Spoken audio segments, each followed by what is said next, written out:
Hi mga mi! Welcome to my mini vlog!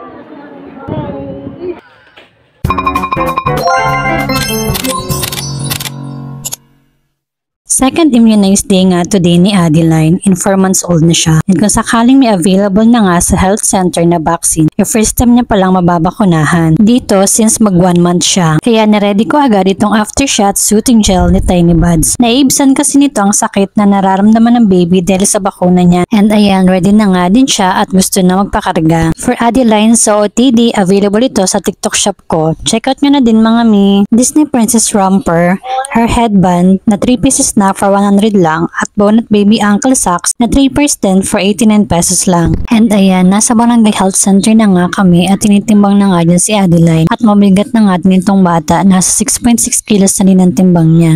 And after niya nga matimbang, sakto na tawag na din yung pangalan namin. And naupo na nga kami at may konting interview lang for Adeline. And sad to say, wala na naman nga na available na vaccines ang health center. Halos 3 months na din kami naghihintay for availability ng vaccines. Ang meron lang is yung pinapatak sa bibig ng baby, yung oral polio vaccines, kaya ina-advise nga ng head stop doon na mag-private na nga lang din kami para mabakunahan na din si baby. Importante pa man din ang vaccine na yun, lalo na ngayon na nauuso nga yung sakit na pertussis at yun daw yung isa sa pangontra para hindi makapitan ng sakit yung baby. Kaya no choice kami. Di baling magastusan kami basta mapabakunahan lang si baby at maging protected siya sa mga sakit. Ang dami pa man din na vaccines na hindi pa nabibigay sa kanya since 1.5 months siya till now na 4 months na siya. Kaya lang diba, paano naman yung mga parents na nakaasa lang talaga sa center para mabakunahan ng baby nila dahil hindi nga afford ang bayad sa private page or hospital. Mas matatagalan mabakunahan ng baby nila dahil kailangan pa nila ipunin yung pambayad nito. Anyway, nakauwi na nga kami dito and ngayon pala darating yung delivery ng materialis na in-order namin sa hardware. Ipapayos kasi namin yung sira-sira na naming kusina. Nabubulok na kasi yung bubong niya na anahaw and pati na din yung bamboo sticks na dingding namin na nasira pa ng bagyo ng 2020 pa ata. And madami na nga din ang sira dahil nga hindi namin siya natirahan ng halos 1 taon. Pinagtulungan nga lang ng asawa ko at kapatid ko na ibuhat yung mga materyales. Hanggang sa may labasan lang kasi yung nag-deliver dahil malit nga yung daanan papasok sa amin. Kasya lang, single na motor.